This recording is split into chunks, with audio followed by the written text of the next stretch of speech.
नमस्कार दोस्तों, मैं हूँ सीमा गुणा। दोस्तों, आज हम आपको गर्भाशय में सूजन और नियमित पीरियड्स के दौरान पेट में होने वाले दर्द और ऐंठन की समस्या को दूर करने वाले कुछ लाभकारी अभ्यास बताएंगे। गर्भाशयी महिलाओं के रिप्रोडक्टिव सिस्टम का बहुत ही महत्वपूर्ण भाग है। 10 में से 7 महिलाएं गर्भाशय की किसी न किसी समस्या से पीड़ित हैं। यह समस्याएं अनियमित पीरियड से लेकर बांझपन तक हो सकती हैं। आप इस समस्या को दूर करने के लिए योगासनों और ब्रीदिंग अभ्यासों का सहारा ले सकते हैं। आइए देखते हैं कि गर्भाशय में सूजन या अनियमित पीरियड जैसी समस्याओं को दूर करने वाले इन अभ्यासों को कैसे प्रैक्टिस किया जाता है।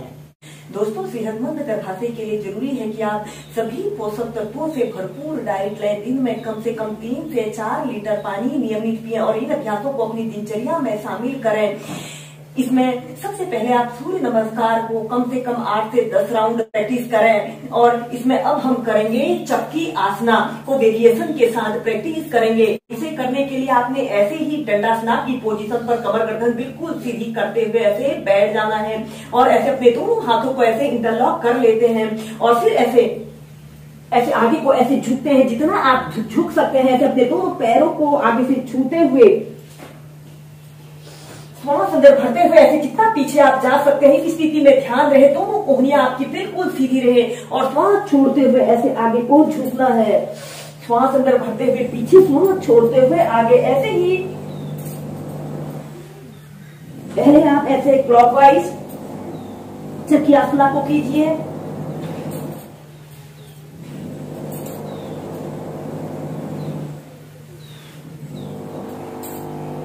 ऐसे ही 10 टाइम्स करने के बाद फिर आपने विपरीत दिशा में एंटी क्लॉकवाइज ऐसे करें।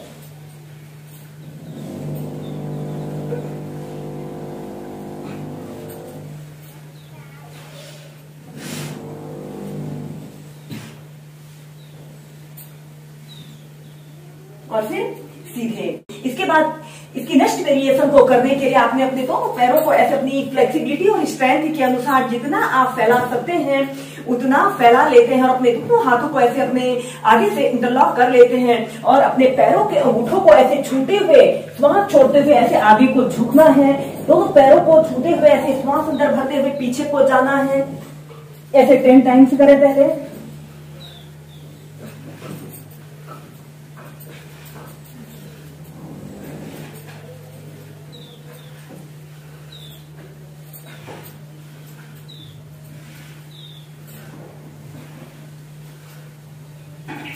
फिर विपरीत दिशा में।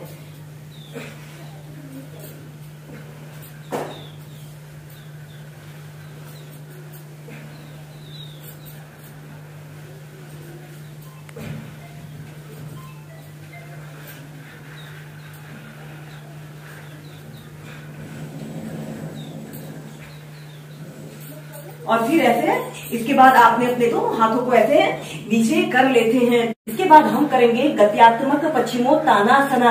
श्वास अंदर भरते हुए ऐसे अपने दोनों हाथों को ऐसे ऊपर उठाते हैं और श्वास छोड़ते हुए ऐसे आगे को झुक जाना है। कम से कम 10 सेकेंड ऐसे ही रुकते हैं और श्वास अंदर भरते हुए ऐसे फिर आपने सीधे लेट जाते हैं। ऐसे अपने ऊपरी शरीर को और अपने दोनों पैरों को ऐसे आगे की तरफ तान लेते हैं और श्वास छोड़ते हुए ऐसे पश्चिमोत्तानासना की पोजीशन पर आइए। श्वास अंदर भरते हुए सीधे, श्वास छोड़ते हुए आगे।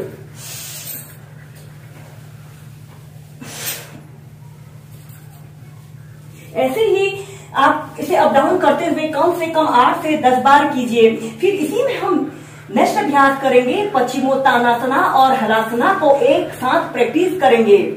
श्वास अंदर भरते हुए अपने दोनों हाथों को ऊपर उठाइए और श्वास छोड़ते हुए ऐसे पश्चिमोत्तानासना की पोजीशन पर आते हैं। 5 सेकेंड ऐसे ही रुकते हैं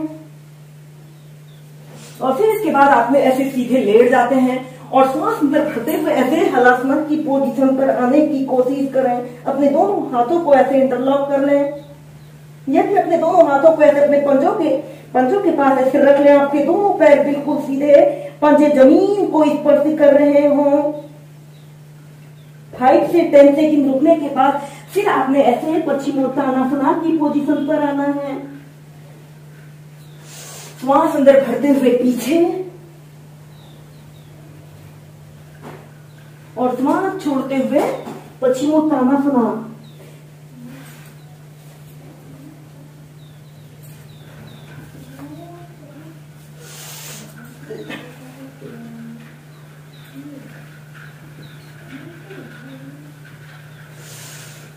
और फिर ऐसे सेंटर में आ जाते हैं। के लिए अब हम करेंगे सर्वांग आसन, जिसे शोल्डर स्टैंड पोज भी कहा जाता है। इसे करने के लिए आपने ऐसे पीठ के बल सीधे लेट जाना है और अपने दोनों हाथों को ऐसे अपने थाइस के पास ऐसे रख लेते हैं। श्वास अंदर भरते हुए ऐसे अपने दोनों पैरों को ऐसे 90 डिग्री के एंगल में ऐसे उठा लें और फिर इसके बाद अपने शरीर का समस्त भार अपने कंधों पर ऐसे रखते हुए अपने शोल्डर स्टैंड की पोजीशन पर आना है। ऐसे आपके दोनों पैर बिल्कुल सीधे, पंजे ऊपर की तरफ तने हुए हों। इस अभ्यास को करते समय हमारे शरीर में ब्लड सर्कुलेशन हमारे लेग से ब्रेन की तरफ आ रहा है।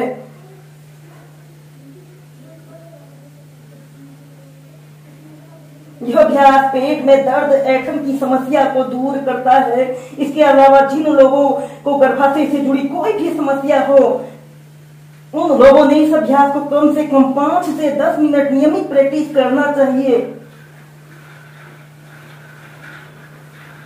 ऐसे ही स्टार्टिंग में कम से कम 2 मिनट, फिर इसका अभ्यास क्रम बढ़ाकर आप 5 मिनट तक होल्ड करके रखें और फिर इसके बाद आपने ऐसे अपने दोनों पैरों को पीछे ले जाते हैं, ऐसे हलासना की पोजीशन पर आते हैं और फिर धीरे धीरे ऐसे सेंटर में आ जाते हैं। ऐसे इसे कम से कम 2 से 3 बार कीजिए। दोस्तों, इन अभ्यासों के अलावा आप कपालभाति प्राणायाम, अनुलोम विलोम प्राणायाम को भी नियमित 15 से 20 मिनट अपनी दिनचर्या में शामिल करें। इन अभ्यासों के नियमित प्रैक्टिस करने से आप अपने यूट्रस स्वेलिंग या गर्भाशय से जुड़ी कोई भी समस्या हो की समस्या को दूर कर सकते हैं और फिट और हेल्दी लाइफ जी सकते हैं।